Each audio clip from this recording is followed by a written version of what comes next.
Welcome to my YouTube channel fantastic advisers. आज हम लोग बात करेंगे फॉर्म ITR यू के बारे में। आप लोगों ने मार्केट में सुना होगा ITR यू फॉर्म आया है, जिसके थ्रू आप अपनी पुरानी 2 साल की रिटर्न फाइल कर सकते हैं, यानी FY 1920 एंड FY 2021। ध्यान से सुनिएगा, मैं FY की बात कर रहा हूँ, AY असेसमेंट ईयर की बात नहीं कर रहा हूँ, फाइनेंशियल ईयर की बात कर रहा हूँ। Financial year 1920 and financial year 2021 की रिटर्न आप फाइल कर सकते हैं। अगर आपने पहले रिटर्न फाइल नहीं की है, आपसे मिस हो गई है किसी भी रीज़न की वजह से, या फिर आपने गलत रिटर्न फाइल कर दी है, बट इसमें भी कुछ कंडीशंस हैं, कौन फाइल कर सकता है कौन फाइल नहीं कर सकता, बहुत सारे डाउट्स हैं लोगों को, तो इसके बारे में डिटेल में बात करते हैं। तो स्क्रीन पे आप देख सकते हैं नोटिफिकेशन जो 29 अप्रैल 2022 को मिनिस्ट्री ऑफ फाइनेंस ने नोटिफिकेशन एक रिलीज़ किया था, जिसमें ITR यू फॉर्म के बारे में बताया था कि ITR यू फॉर्म के थ्रू आप अपनी पुरानी रिटर्न फाइल कर सकते हैं। अब देखते हैं कि ये रिटर्न कब से है। Is the return of income to be furnished by any person.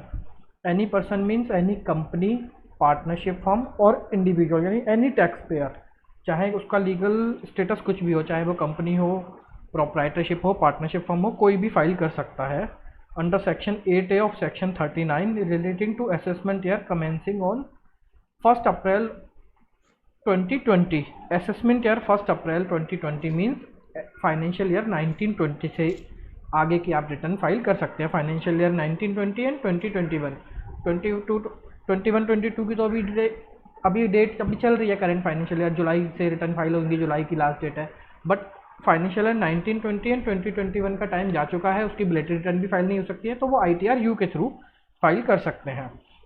अब देखते हैं कि रिटर्न कौन फाइल कर सकता है। Who can file ITR you? Any person, ये हम लोग डिस्कस कर चुके हैं कि कोई भी कंपनी हो, पार्टनरशिप फर्म हो, इंडिविजुअल हो, कोई भी रिटर्न फाइल कर सकता है जो पहले रिटर्न जिससे पहले मिस हो गई थी या फिर गलत डिटेल रिटर्न में चली गई थी। A taxpayer would be able to file only one updated return for each assessment year. किसी भी एक साल के लिए एक ही बार ITR यू फाइल की जा सकती है, उसे रिवाइज नहीं किया जा सकता।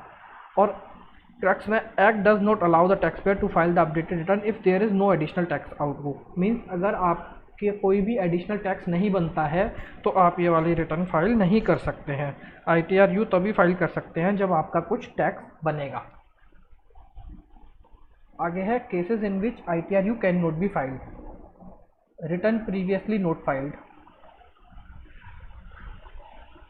Cases in which ITR you can be file, तो रिटर्न प्रीवियसली नोट फाइल, अगर आपने पिछले साल की रिटर्न फाइल नहीं की है तो ITR यू फाइल कर सकते हैं।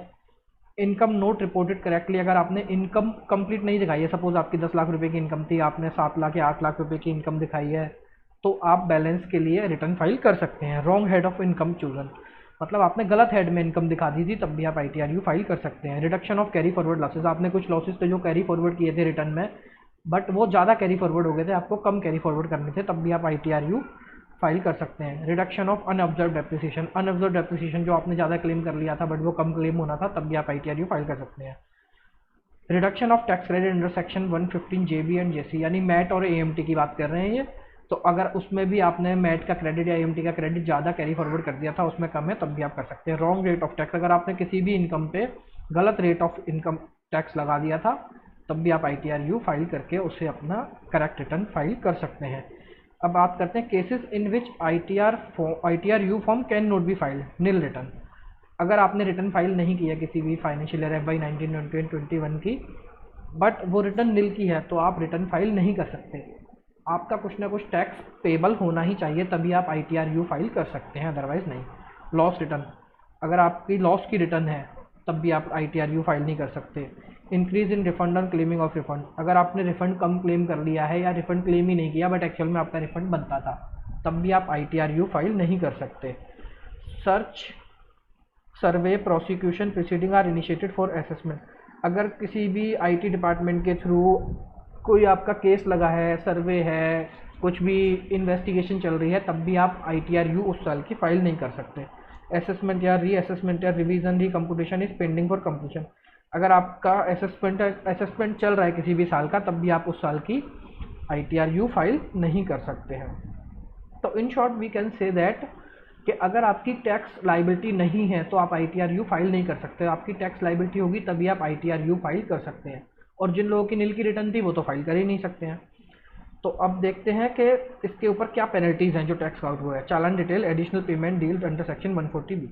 If updated ITR is filed within 12 month from the end of relevant assessment year. अब कोई भी असेसमेंट ईयर की आपको आईटीआर यू फाइल करनी है और विद इन 12 मंथ आप फाइल कर रहे हैं, तो जो भी आपकी टैक्स लाइबिलिटी है उसका 25% आपको एज ए पेनल्टी पे करना पड़ेगा। सपोज आप FY किसी भी साल की रिटर्न फाइल करते हैं और उसका असेसमेंट ईयर क्लोज होने के विद इन 12 मंथ आप फाइल करते हैं, तो 25% पेनल्टी आपको देनी होगी।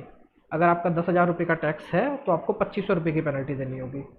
एंड सेकंड पॉइंट में, if ITR is filed after 12 month but before 24 month, अगर आप 12 मंथ से 24 मंथ के बीच के पीरियड में रिटर्न फाइल करते हैं तो आपको 50% टैक्स पेनल्टी देनी होगी। टैक्स तो आपको पे करना ही करना है, उसके अलावा 50% पेनल्टी और आपको पे करनी पड़ेगी।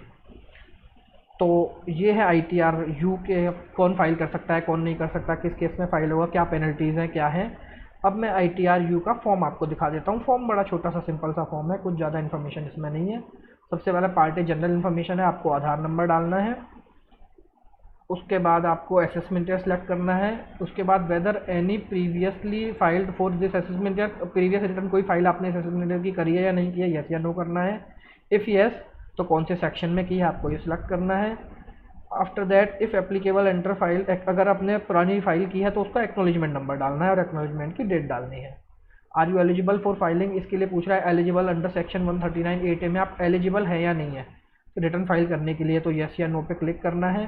प्लीज़ चूज़ आईटीआर फॉर्म, कौन सा आपको सिलेक्ट करना है। आईटीआर 1 से लेकर 7 तक जो फॉर्म है उसमें से कौन सा फॉर्म आप फिल करना चाहते हैं आईटीआर यू के लिए। नीचे reason for updated your income, तो रीज़न क्या है आईटीआर यू फाइल करने का, ये रीज़न है जो हम ऑलरेडी डिस्कस कर चुके हैं। Return previously note filed, income note reported correctly, wrong head of income chosen, reduction of carry forward losses, ये सब हम लोग ऑलरेडी डिस्कस कर चुके हैं। 11 पॉइंट में, are you filing an updated return during the period, ये पूछ रहा है 12 महीने या 24 महीने पेनल्टी के पर्पज से पूछ रहा है, जो मैं बता चुका हूँ 25% और 50% की जो पेनल्टी लगेगी। उसके बाद are you filing the updated return to reduce carry forward losses और अनअब्जर्व डेप्रिसिएशन, अगर आप कम कर रहे हैं तभी आप रिटर्न फाइल कर सकते हैं। इफ़ येस प्लीज़ स्पेसिफाई, ये उसी के बारे में पूछ रहा है। Whether revise return has been file, ये जिस असेसमेंट ईयर की आप रिटर्न फाइल कर रहे हैं उसकी क्या आपने रिवाइज रिटर्न भी फाइल कर रखी है, वो ये पूछ रहा है। उसके बाद ये पूछ रहा है क्या इनकम है आपकी, किस हेड में आपको इनकम डालनी है। बस यही एक छोटा सा फॉर्म है इसका।